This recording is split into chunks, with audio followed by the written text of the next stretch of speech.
Hola, pues este es el punto 1 de nuestro tema 9, donde veremos cómo evolucionó el ser humano desde los primeros homínidos hasta el ser humano actual, hasta nuestra especie, el Homo sapiens sapiens. Pues bien, el libro nos habla en dos puntos. Primero, el proceso de hominización, que es un proceso de cambios donde pasamos de ser prácticamente unos monos a ser lo que somos en un proceso de transformaciones de nuestro cuerpo para adaptarnos a los cambios climáticos que hay durante millones de años a nuestro alrededor y que nos configuran como especie.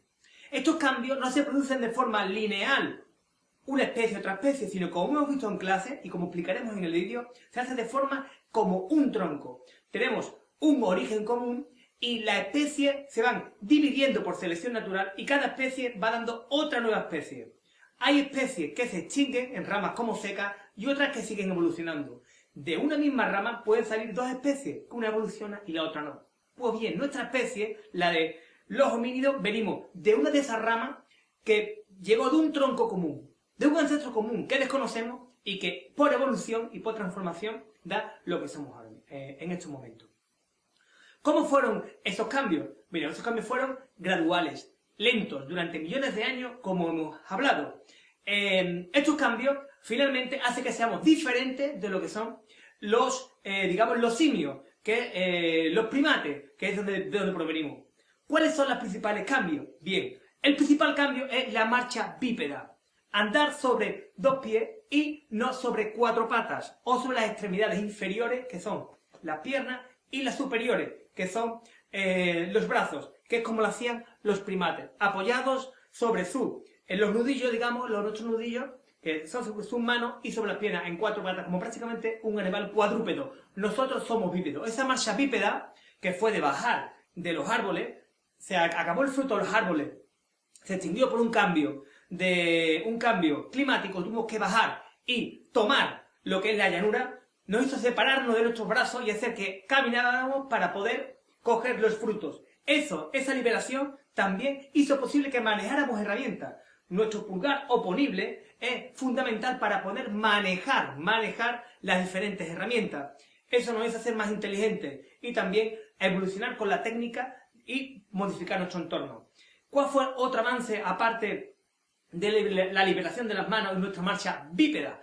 Otra cosa importante fue el aumento del tamaño del cerebro. Al tener un cerebro más grande, somos más inteligentes y también podemos colaborar. Incluso llegaremos a hablar con el tiempo, cosa que no pasaba anteriormente.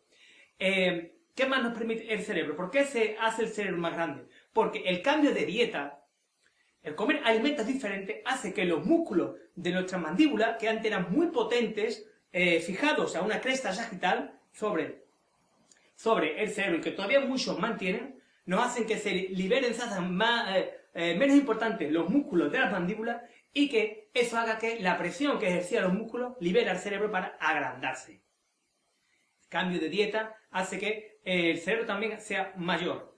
Un cerebro mayor nos hace más inteligente. ¿Qué más nos hace un cerebro mayor y el cerebro? Una frente plana, aparte de la frente huidiza que tenían los simios. También tenemos la existencia de mentón, que es una característica que tenemos que no tienen los simios. ¿Qué más características tenemos? Aparte de esto que estamos comentando. Pues bien, finalmente, como complemento a este proceso de hominización que diferencia a los primates de los homos, será el uso del lenguaje. Un lenguaje que hace ser más inteligente y además nos hace comunicarnos. ¿Qué es el lenguaje? El lenguaje es un proceso algo muy complicado. Comunicarnos es también lenguaje.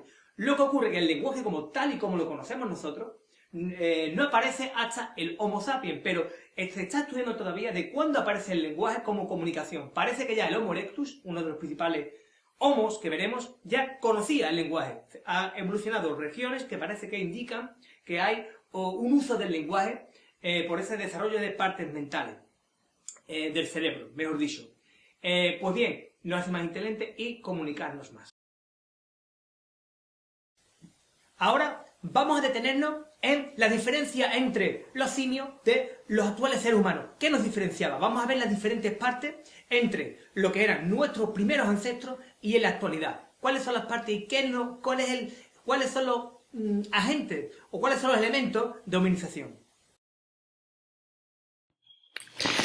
Bien, pues hay que diferenciar entre seres humanos y simios. Lo primero que vemos es la marcha cuadrúpeda en los simios y la marcha bípeda en los seres humanos, solamente apoyada en las extremidades inferiores. En cuanto a la frente, nosotros tenemos la frente plana y ellos tienen la frente huidiza. En cuanto al cerebro, el nuestro es grande, gran capacidad craneal, y el de los simios es pequeño.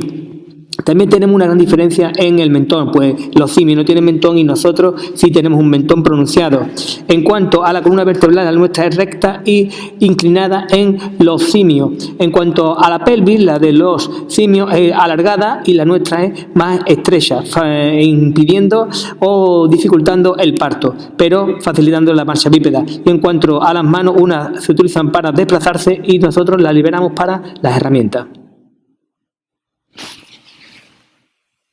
Los primeros seres bípedos que caminan con las extremidades solamente inferiores aparecen en África allá hace unos 7 millones de años.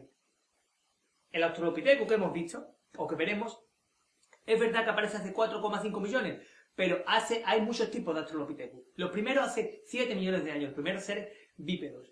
Pues bien, el primer género Homo, que sería el Homo habilis, el primero que empieza a trabajar las herramientas, de forma muy ruda, pero empieza a trabajar las herramientas, que es prácticamente un canto rodado de río, machacado, roto, y eso hace una herramienta. Son los choppers. Bien, pues eso hace 2,8 millones de años, y de ahí nuestra evolución. Posteriormente aparecerán el Homo erectus, luego el Homo neandertal, y luego el Homo sapiens. Estoy simplificando porque hay muchas especies. Si te animas a estudiarlo más profundamente este tema, verás que hay muchísima más complejidad que estos simples cuatro especímenes. La evolución, que siempre hemos conocido como lineal, no es realmente la forma mejor de verla, sino que tenemos que verlo como un árbol. Y esta teoría es la que vamos ahora a explicar en un vídeo explicativo, que nos habla de que más que una línea continua, son más bien un árbol que se abre, con ramas que no llegan a ninguna parte, que son los que se extinguen, y otras que continúan, ramas que continúan, que acaban formando otras ramas. Nosotros somos uno de los extremos de esa rama. Con este vídeo lo entenderemos muchísimo mejor.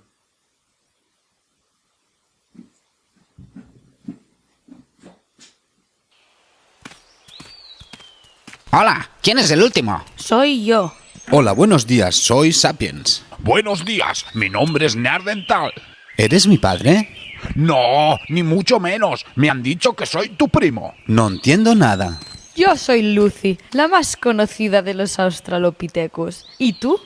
Homo, encantado de saludarte. Entonces, ¿eres mi abuela? ¿Qué va? No digas tonterías. Mi familia desapareció sin dejar nietos.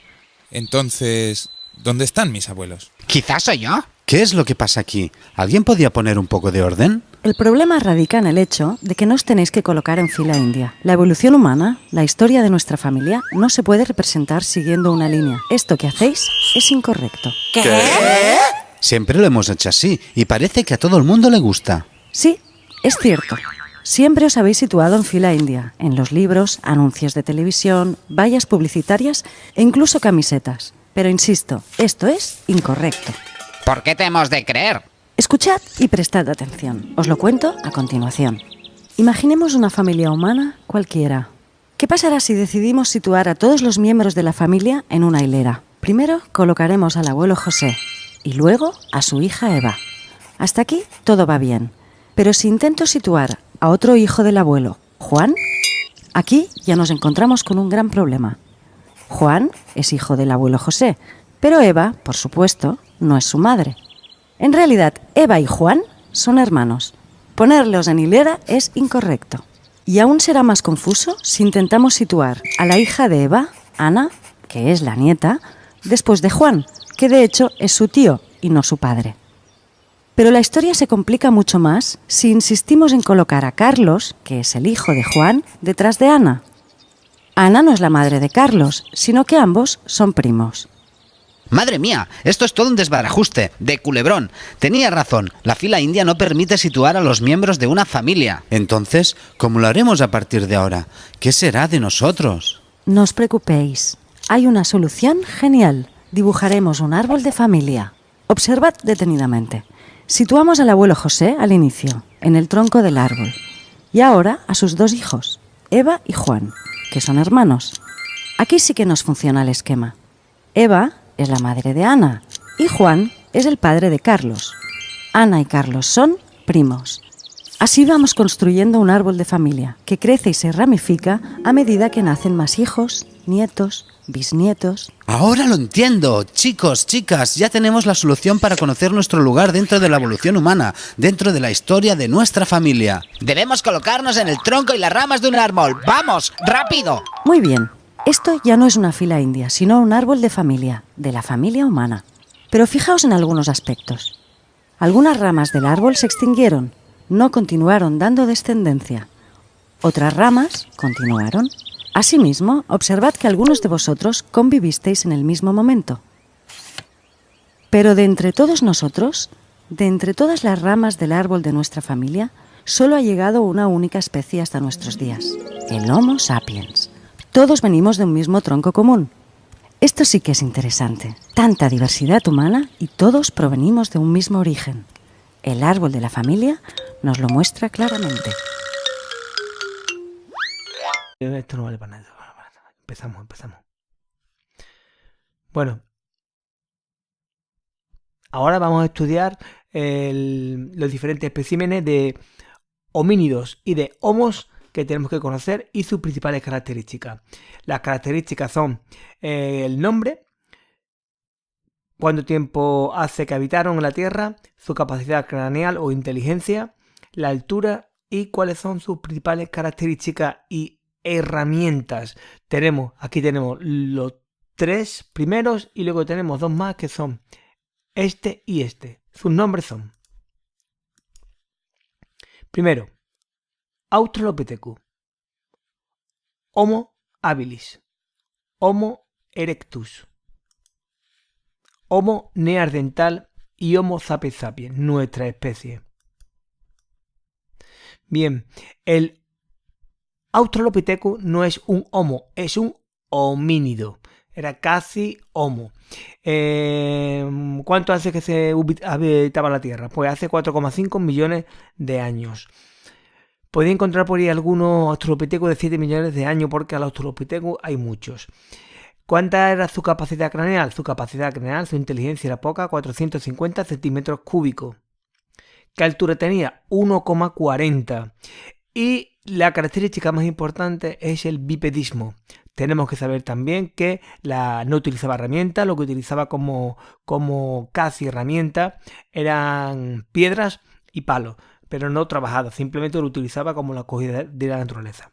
El primer homo, primer género homo, tenemos aquí al Homo erectus. Aquí podríamos hacer una línea que separara los homínidos, primeros homínidos de los homos, que son estos 4 de aquí. Bueno, aquí tenemos al Homo habilis, la especie del género Homo. De aquí hacia atrás serían homínidos, entre ellos el Australopithecus, y de aquí en adelante serían homos, que serían los 4 especímenes que vamos a ver ahora, a partir de ahora. El Homo habilis, hombre hábil, habitó la Tierra hace 2,3 millones de años. Su capacidad craneal, su inteligencia, casi llegó a doblar al Australopithecus, entre 600 y 800 centímetros cúbicos. Era más bajo de altura, con 1,30. Y la característica más importante era que ya podía hablar y que también inventó las herramientas. Ya inventó la técnica de las herramientas. El primer género Homo. Y las herramientas que utilizaba serían los choppers, que son cantos rodados, golpeados y con filos. El siguiente género sería el Homo erectus. Homo erectus, que llegó a tener 1000 centímetros cúbicos de inteligencia. Bueno, ¿cuándo habitó el Homo erectus? ¿Cuándo habitó la Tierra? Hace 1,6 millones de años. Tenía una capacidad craneal de 1000 centímetros cúbicos. Era más alto que los dos. Si este fuera 1,40, pasamos a 1,30, él pasa a 1,70. Lo más importante es que hace cacerías en grupo, ya se comunica bastante bien y usa el fuego. ¿Inventó el fuego? No, lo descubrió y lo dominó. lo dominó el fuego. Aunque quien domina realmente el fuego será el Homo sapiens, pero bueno, ya empezó a dominarlo. ¿Cuál es la siguiente especie? La siguiente especie es el Homo neandertal. ¿Cuándo habitó la Tierra? Habitó la Tierra hace 300.000 años. ¿Cuál es su capacidad craneal? La mayor de todas las especies, 1500, incluso mayor que el Homo sapiens sapiens, 1500. Su altura era más baja, de 1,50. Era ancho, fuerte, adaptado al frío, de la época a los glaciares. Habitó por Europa principalmente y utilizaba herramientas de sílex muy perfeccionadas. ¿Cuál era sus características? Aparecen los primeros enterramientos. Era muy inteligente, incluso se habla de que inventó la música y por ahí alguna flauta neandertal, se habla incluso. Y en fin, se va al sílex. Y es muy importante porque se llega a decir que convivió, bueno, se llega a decir no, convivió de hecho con el Homo sapiens, pero desapareció. Parece ser que eran hemofílicos y que esto hizo que desaparecieran hasta que el Homo sapiens ocupó el espacio donde estaba el neandertal compitiendo por el espacio, y finalmente es el Homo sapiens quien domina la Tierra. Homo sapiens, que aparece hace 200.000 años, está prácticamente por todos los continentes.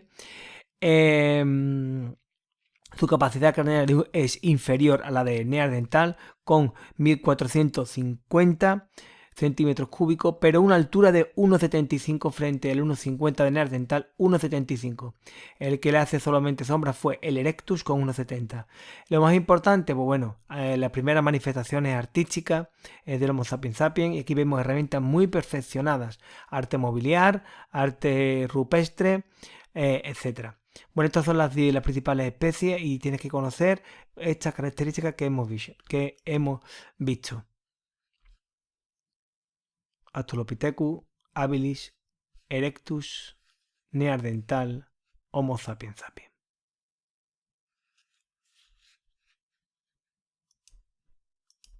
Whatever makes you happy. Whatever you want. You're so very special. I wish I was special.